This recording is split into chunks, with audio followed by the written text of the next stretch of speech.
नमस्कार दोस्तों, मैं देहाती नितिन आज बात कर रहा हूं बंगाल चुनाव की।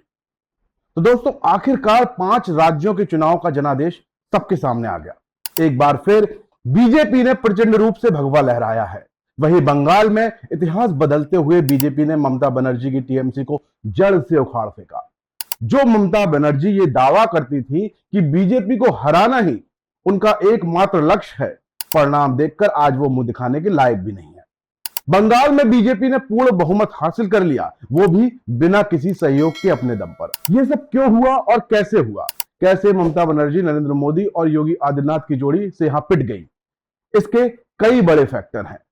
दरअसल 2026 के पश्चिम बंगाल चुनाव में प्रधानमंत्री नरेंद्र मोदी और यूपी के मुख्यमंत्री योगी आदित्यनाथ की जोड़ी बीजेपी के लिए बहुत कारगर और हिट साबित हुई। चुनावी रैलियों में भारी भीड़ और जनता के उत्साह ने सारे चुनावी समीकरण बदलते हुए बंगाल की सत्ता को एक इतिहास बदलने वाले परिणाम दिए। यहां यह समझना होगा दोस्तों कि पिछले 15 सालों से बीजेपी के लिए बंगाल एक बहुत बड़ा चुनौती वाला किला था, जो ममता बनर्जी के तृणमूल की अगुवाई में बहुत दमदार दिखाई दे रहा था। लेकिन बीजेपी लगी रही और अब जाहिर है उसने इस किले को भरभरा कर गिरा दिया। इससे पहले दिल्ली में बीजेपी ने अरविंद केजरीवाल की आम आदमी पार्टी के किले को ढहाते हुए अपनी सरकार बनाई थी। टीएमसी बोलती थी खेला होबे, लेकिन खेल तो बीजेपी ने उल्टा कर दिया। यहां 15 साल बाद बंगाल की सत्ता से ममता बनर्जी की विदाई हो गई। बंगाल में पहली बार बीजेपी की सरकार बनने जा रही है। दरअसल यहां यह समझना होगा कि इस प्रचंड जीत के लिए मोदी योगी की जोड़ी अहम क्यों है।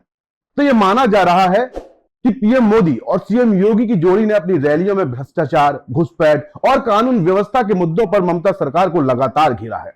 बंगाल में योगी आदित्यनाथ की सभाओं में जुटी भीड़ को जीत की गारंटी माना जा रहा था, तो वहीं पीएम मोदी ने डबल इंजन सरकार के तहत बंगाल के तेज विकास का वादा किया, जिससे जनता में एक उम्मीद जगी, भय मुक्त वातावरण की। दोनों नेताओं ने रैलियों में ममता सरकार के शासन की आलोचना की है और बंगाल को भ्रष्टाचार और गुंडागर्दी से मुक्त करने का वादा किया है। पीएम मोदी और योगी की जोड़ी ने राज्य में हिंदुओं के ध्रुवीकरण करने में सफलता पाई। वहीं एक अहम फैक्टर भी यहां खूब चला। चलिए आपको बताते हैं दरअसल ये अहम फैक्टर है क्या। ये अहम फैक्टर है मोदी, महिला, मशीनरी, मुसलमान और मतुआ। बंगाल का फैक्टर विधानसभा चुनाव नतीजों का सार यही है। समझिए कैसे। पहले करते हैं मोदी की बात। तो पीएम मोदी ने कई रैलियां की, जिनमें उन्होंने सत्ताधारी टीएमसी पर हिंसा और कुशासन का आरोप लगाया। युवाओं और महिलाओं से बीजेपी को वोट देने की अपील की। अप्रैल 2026 में झारग्राम के चुनावी दौरे के दौरान पीएम मोदी ने अपना काफिला रोककर एक स्थानीय रेहड़ी वाले से झालमुड़ी क्या खरीदी कि ये वायरल हो गई। इस पल को सहज और आम लोगों ने जुड़ाव महसूस किया और एक भाव का अलग पैमाना आया, साझा किया गया और देखते ही देखते झालमुड़ी पूरे देश में वायरल हो गई। दूसरा है मुसलमान का फैक्टर। करीब 30% मुसलमानों वाले बंगाल में ममता बनर्जी की टीएमसी को सबसे ज्यादा मुसलमान वोट करते हैं, ऐसा माना जाता है और इसी फैक्टर को बीजेपी ने अपनी ताकत बनाई। बीजेपी ने ममता बनर्जी को मुस्लिम परस्त बताकर हिंदू वोट बैंक को अपने पाले में करने की कोशिश की और उसमें कामयाब हुई। घुसपैठिए, बांग्लादेशी मुसलमान, सीए, यूसीसी जैसे मुद्दे को बीजेपी ने अपने प्रचार का अहम हिस्सा बनाया।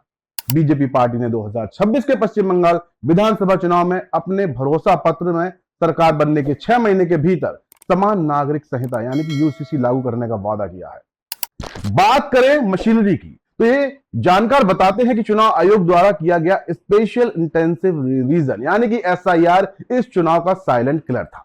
वही संगठनात्मक जो ताकत, बूथ मैनेजमेंट और ग्राउंड कैडर ने भी बहुत बेहतर काम किया बीजेपी के लिए। हमेशा चुनावी मोड में रहने वाली बीजेपी ने बीते कुछ सालों के दौरान बंगाल में अपना संगठन काफी मजबूत किया। वहीं टीएमसी का जमीनी नेटवर्क पहले से ही बहुत मजबूत रहा है।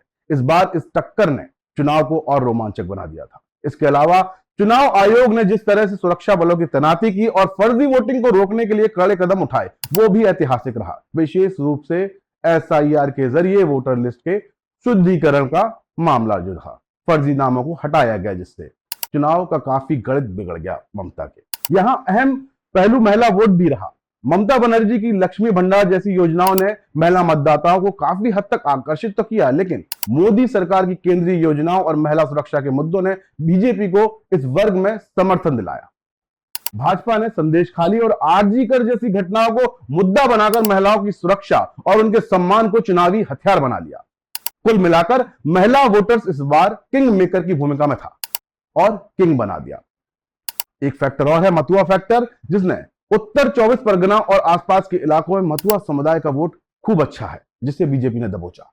नागरिकता संशोधन कानून यानी सीएए को लेकर इस समुदाय में लंबे समय से उम्मीदें रही हैं। पारंपरिक रूप से यह समुदाय बीजेपी का ही वोट बैंक माना जाता रहा।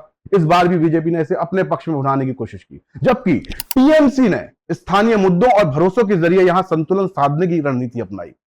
कुल मिलाकर अब भले ही विपक्ष ईवीएम और बीजेपी पर गड़बड़ी का आरोप लगाकर उसे अपनी हार की ढाल बताए, लेकिन सच तो यही है दोस्तों कि बंगाल की जनता ने बीजेपी को अपने सिर माथे लगाया है और ममता को बाहर का रास्ता दिखाया है, जिसे सहर्ष स्वीकार करना चाहिए। बाकी अब देखने वाली बात होगी कि बंगाल का अगला सीएम चेहरा कौन निकल कर आता है।